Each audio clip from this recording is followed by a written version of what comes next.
각 가정에서 새벽 예배로 함께 하시는 성도님들을 환영하고 축복합니다. 제가 잠시 기도하겠습니다. 내 영광아 깰지어다 비파야 수금아 깰지어다 내가 새벽을 깨우리로다. 하나님, 우리의 영혼을 이 시간 깨워주시고 당신의 말씀에 우리의 마음을 포개게 하여 주시옵소서. 살아계신 예수 그리스도의 이름으로 기도합니다. 아멘. 오늘 매일 성경 본문은 시편 21편 1절에서 13절까지인데요. 오늘 말씀 나눌 때에는 21편 13절을 함께 읽도록 하겠습니다. 제가 읽겠습니다. 여호와여, 주의 능력으로 높임을 받으소서. 우리가 주의 권능을 노래하고 찬송하게 하소서. 아멘. 무엇을 기도할 것인가, 무엇을 기도할 것인가 라는 제목으로 함께 말씀 나누겠습니다. 워렌 위어스비 목사님은 오늘 이 시편 21편을 제목을 붙였습니다. 왕들이 누리는 복, 왕들이 누리는 복. 이 베드로전서 2장 9절에 보면 하나님은 우리를 왕같은 제사장으로 삼으셨다고 말하지 않습니까? 이런 관점에서 보면 오늘 이 시는 우리의 노래이기도 합니다. 다윗 왕이 누리는 복이 바로 우리가 누리는 복이죠. 그리고 좀 눈치를 채신 분들도 있겠지만 이 시편 21편은 어제 살펴봤던 시편 20편과 뭔가 연관성이 좀 있어 보입니다. 20장이 환난 날에 하나님의 도우심을 구하는 기도였다면 이 21장은 환난에서 구하신 하나님의 은혜에 감사하는, 응답하는 그런 기도입니다. 20장이 또 전쟁에 나가기 전에 드리는 기도였다면 21장은 전쟁에서 승리를 하고 난 다음에 드리는 기도입니다. 이 21편에 보면 이스라엘 공동체는 지금 누구를 찬양하고 있습니까? 다윗 왕에게 큰 승리를 주신 하나님을 찬양하고 있습니다. 살펴보면 이 찬양의 시제가 총 3개입니다. 첫째는 1절부터 6절까지 과거에 하나님이 주신 구원과 승리를 노래합니다. 그리고 둘째는 7절과 13절, 지금 현재, 지금 내 삶의 자리에서 역사하고 계신 그 하나님의 은혜를 찬양합니다. 그리고 세 번째로 8절부터 12절까지 장차 우리에게 주실 그 미래에 대한 승리를 오늘 이 시편은 찬양하고 기도하고 있습니다. 차례대로 한번 살펴보겠습니다. 우리 1절 같이 한번 읽어보겠습니다. 여호와여, 왕이 주의 힘으로 말미암아 기뻐하며 주의 구원으로 말미암아 크게 즐거워하리이다. 이 1절에 보면 온 백성은 하나님이 왕을 구원하신 것에 대해서 기쁨으로 반응을 하고 있습니다. 자, 그런데 이 1절과 이 시편 21편의 마지막 구절인 13절이 뭔가 조금 비슷해 보입니다. 한번 13절도 한번 제가 읽어드리겠습니다. 여호와여, 주의 능력으로 높임을 받으소서. 우리가 주의 권능을 노래하고 찬송하게 하소서. 우리가 학창시절 때 국어 시간에 배우지 않았습니까? 처음과 끝이 동일하게 배치되는 것을 이제 수미상관이라고 하는데, 보통 이 수미상관은 강조하고 싶은 메시지가 있을 때 이렇게 문학적으로 배치합니다. 그러니까 앞과 뒤를 동일하게 강조하면서 하고 싶은 메시지를 더 부각시키는 것이죠. 오늘 이 본문을 묵상하면서 제가 원어를 조금 살펴봤는데요. 여기서 이 기뻐하다, 그 하나님으로부터 오는 이 기뻐하다라는 이 말의 시제가 미완료형입니다. 기쁨이 계속 지속된다라는 뜻입니다. 이 시편의 기자는 우리에게 오늘 이렇게 도전하는 겁니다. 우리에게 진짜 회복되어야 될 것은 바로 이 하나님으로 말미암은 이 기쁨이 아닌가. 정말 우리에게 이 기쁨의 회복이 있습니까? 지금 이 전염병의 전 지구적인 유행인 이 팬데믹 시대를 저희가 지금 살아가고 있습니다. 이때 우리가 가장 회복해야 될 것은 하나님으로 말미암은 기쁨입니다. 바이러스도 위기고 여러 가지가 위기입니다. 경제적인 위기는 사실 더 큰 위기인 것 같습니다. 취업할 일자리도 대폭 사라져가고 도무지 앞이 보이지 않는 상황 속에서 정말 기뻐한다는 것이 가능할까요? 오늘 시편의 기자는 이렇게 고백합니다. 가능합니다. 우리가 기뻐할 수 있는 이유는 상황이 아니라 하나님으로부터 오기 때문입니다. 기쁨은 하나님으로부터 옵니다. 어쩌면 우리가 하나님 말고 다른 무엇으로 기쁨을 누리고 있기 때문에 그 다른 기쁨으로부터 오는 헛배가 불러서 우리가 하나님으로부터 말미암은 기쁨을 누리지 못하고 있는 것은 아닐까요? C.S. 루이스도 이것을 유사 기쁨이라고 했습니다. 하나님 말고 다른 것으로 인한 기쁨과 감사가 어찌 보면 하나님으로부터 온 기쁨과 감사를 가로채고 있지는 않나요? 느헤미야 8장 10절 하반절에 보면 이런 말씀이 나옵니다. 여호와로 인하여 기뻐하는 것이 너희의 힘이니라. 우리가 이 시대를 살아가며 정말 회복해야 될 것은 바로 하나님으로부터 오는 기쁨입니다. 그리고 이어서 2절부터 6절까지 보면 왕의 마음의 소원과 입술의 요구를 들어주심에 대한 감사의 내용들이 등장합니다. 참 많은 감사의 제목들이 막 등장을 하는데요. 이 감사의 제목을 핵심으로 말하면 뭘까요? 내가 아니라 하나님이 하셨다라는 겁니다. 이 감사의 주체가 하나님이시라는 거.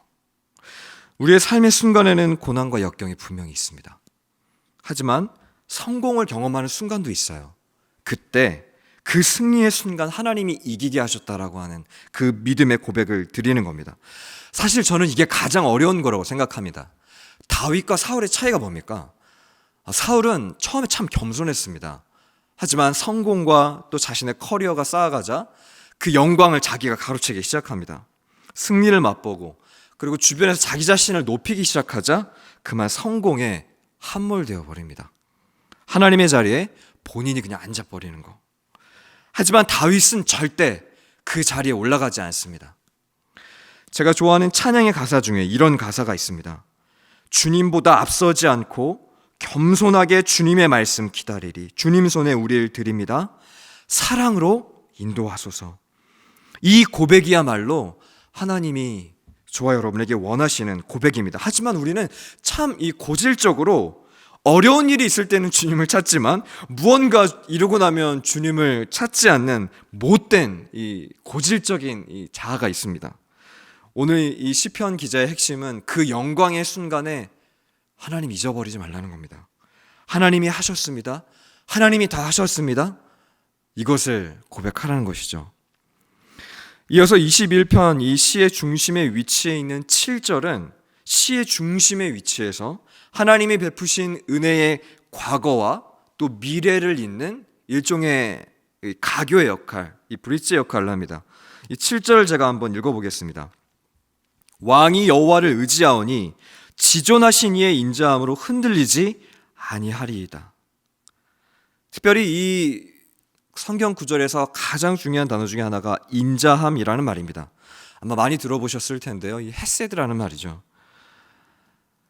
헤세드가 무슨 뜻일까요? 이 헤세드라고 하는 이 말은 강자가 약자를 향해서 굳이 베풀 필요가 없는 호의와 사랑을 베푸는 것을 이야기합니다. 아주 일방적인 사랑입니다. 다윗과 지금 하나님 사이를 꽉 붙잡고 있는 게 뭐라고 얘기합니까? 바로 하나님의 사랑이라는 거예요. 변함없는 사랑. 이 사랑의 정점, 헤세드의 이 정점은 이 신약으로 넘어와서 결국 십자가의 사랑으로 완성이 됩니다. 도무지 이해할 수 없는 그 십자가의 사랑이 우리의 과거와 현재와 미래를 살아가게 한 유일한 힘이 됩니다. 십자가의 메시지가 뭡니까? 내가 죽어서 너를 살리겠다라고 하는 메시지 아닙니까? 이 십자가의 외침이 우리에게 들려야 우리의 과거가 하나님 안에서 재해석이 되고 현재를 살아가게 하고 또 미래로 향하는 가교의 역할을 하게 됩니다. 마지막으로 8절부터 12절까지는 이제 장차 믿는 자들에게 주어지는 승리의 그 미래를 확신하며 선포하는 내용입니다. 적을 진멸하고 원수들을 흔적조차 남지 않게 하십니다. 특별히 제가 오늘 이 본문 말씀 묵상하면서 가장 와닿았던 표현이 얼굴을 관역으로 해서 화를 쏜다라는 표현이었습니다. 원수를 향해서 하나님이 화를 쏘아주신다. 적에게 치명적인 패배를 안겨준다라는 이 표현이 참 저의 마음을 시원케 했습니다. 이기게 하실 하나님을 바라본다라고 하는 것은 신앙에 있어서 가장 중요한 태도 중에 하나입니다. 근데 사실 이 본문의 말씀이 우리에게 다가올 때 아니 지금 내 현실은 너무 남루하고 초라한데 아니 다가오지도 않은 미래를 그리며 어떻게 살아갈 수 있을까? 자꾸만 저희에게는 그런 생각이 듭니다. 그런데 저는 좀 반대로 이야기하고 싶습니다.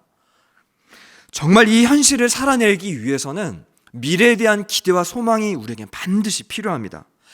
암울한 현실이라는 동굴에 갇혀 있어도 밖을 향해 난 창문 하나로 버틸 수 있는 존재가 바로 우리 인간입니다.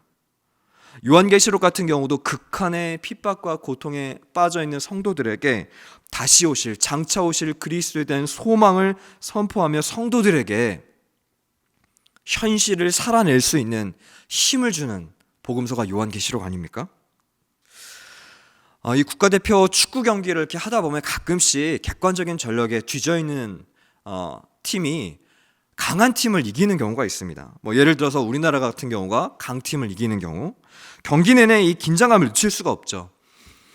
그런 경기에서 극적으로 이기게 되면 참 그 팀을 응원하는 응원자들은 짜릿합니다. 가끔 제가 그런 명경기를 다시 보는 경우가 있습니다. 그런데 그런 이미 이긴 승리의 게임을 볼 때에는 짜릿하거나 이렇게 긴장하면서 보지 않습니다. 이미 승리가 확신해 있기 때문입니다. 그냥 그 경기를 보며 승리의 순간을 즐기기만 하면 됩니다. 신앙생활도 마찬가지입니다. 아무리 힘든 일이 우리의 현실을 집어삼키려고 해도 마치 이긴 경기를 다시 보듯이 하나님이 반드시 이기게 하실 것이라는 믿음을 가지고 선포하며 하루를 살아내는 것. 이 선포에는 주님을 향한 깊은 신뢰와 깊은 믿음이 담겨 있습니다. 바로 이것이 우리가 오늘 하나님께 드려야 될 기도인 것이죠. 말씀을 좀 정리하겠습니다. 오늘 본문은 승리를 주신 하나님에 대한 찬양과 기도입니다. 어떻게 찬양하고 어떻게 기도해야 될까요? 첫째로 과거에 이루신 구원과 승리를 기억하는 것입니다. 이미 나에게 주신 이 구원의 감격과 은혜를 기억해내는 것. 왜 이스라엘 백성들이 길갈에 12비석을 세웠습니까? 하나님이 하신 일을 기억해내기 위해서입니다. 자꾸만 기억하는 것. 그리고 둘째로 현재 역사하시는 하나님을 의지하는 것입니다. 여호와 삼마, 하나님이 거기 계시다. 나의 의심과 불신과 상관없이 주님이 항상 거기 계시다. 이것이 왕의 자녀답게 사는 것입니다. 그리고 셋째로, 마지막으로 미래에 주어질 승리를 확신하며 사는 것입니다. 지금도 여전히 사단은 우는 사자와도 같이 삼킬자를 찾습니다. 하지만 우리의 이김은 이미 주어져 있음을 확신하며 소망으로 살아내는 것. 빅터 프랭클의 죽음의 수용소라는 책에 보면 이런 글귀가 있습니다. 그 나치 수용소에서 인간성이 상실되는 곳에도 두 부류의 인간이 있다는 것입니다. 제가 한번 잠깐 읽어드리겠습니다. 나는 살아있는 인간 실험실이자 시험장이었던 강제 수용소에서 어떤 사람들이 성자처럼 행동할 때 또 다른 사람들은 짐승처럼 행동하는 것을 보았다. 사람은 내면에 두 개의 잠재력을 모두 가지고 있는데 그중 어떤 것을 취하느냐 하는 것은 전적으로 그 사람의 의지에 달려있다. 오늘 하루 여전히 변함없는 현실이라고 할지라도 소망을 두고 하나님 편에 서시는 성도님들이 되시기를 주님의 이름으로 축원합니다. 제가 마지막으로 13절의 약속의 말씀을 읽고 설교 마치겠습니다. 13절입니다. 여호와여 주의 능력으로 높임을 받으소서. 우리가 주의 권능을 노래하고 찬송하게 하소서. 오늘 그 소망의 주님을 바라보는 마음으로 찬송가 94장 주 예수보다 더 귀한 것은 없네. 우리의 영혼에 오직 주님만이 가장 내 인생의 소중한 분이십니다. 라는 믿음의 고백으로 함께 찬양하도록 하겠습니다.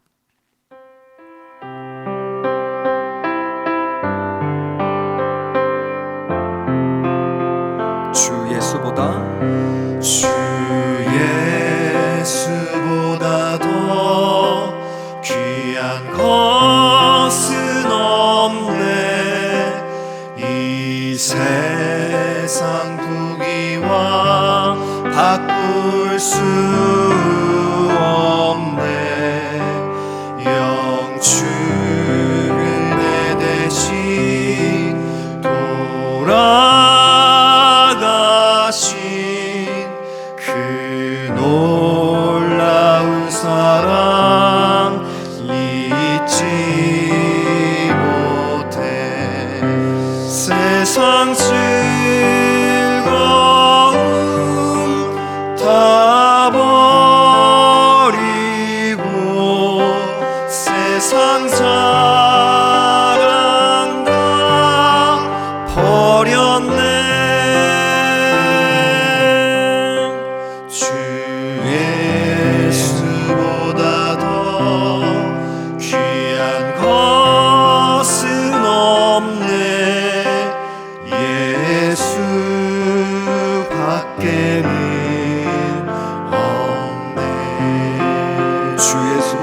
귀한 것은 없네. 주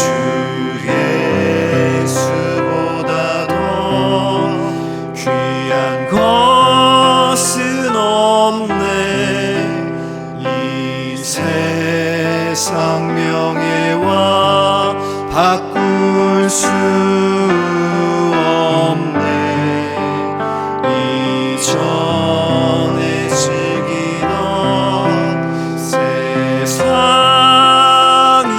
일도 주 사랑하는 마음 뺏지 못해. 세상 즐거움 다 버리고 세상 자랑 다 버렸네. 주 예수보다 더 귀한 것은 없네. 예수 밖에는 없네. 우리 마지막 고백할까요? 주 예수보다 주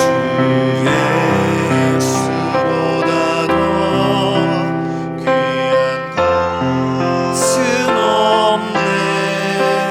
이 세상 행복과 바꿀 수 없네. 유혹과 핍박이 몰려와도 주 섬기는 내 맘 변치 않아. 세상 즐거움 세상 즐거움 다 버리고 세상 자랑 다 버렸네. 주 예수보다 더 귀한 것은 없네. 예수 밖에는 없네. 시간 다 같이 한번 기도할 때 내 인생을 여기까지 인도해 주신 그 하나님의 은혜와 사랑을 기억하고 마음에 새기는 하루가 되게 하여 주시옵소서. 나의 의심과 상관없이 일하시는 그 신실하신 하나님을 기억하며 오늘 하루 주님과 동행하게 하여 주시옵소서. 장차 내 인생에 승리의 소망을 꿈꾸며 비록 오늘 우리가 살아가는 이 현실이 낙노하고 비록 초라해도 비굴하지 않게 하나님의 자녀답게 살게 하여 주시옵소서. 이 기도 제목을 가지고 우리 합심하여 함께 기도하며 나아가도록 하겠습니다. 함께 기도하겠습니다. 살아계신 하나님 감사합니다. 내 인생을 여기까지 인도해 주신 그 하나님의 은혜와 사랑을 감사드립니다. 주여 마음 가운데 새기는 시간 되게 하여 주시옵소서.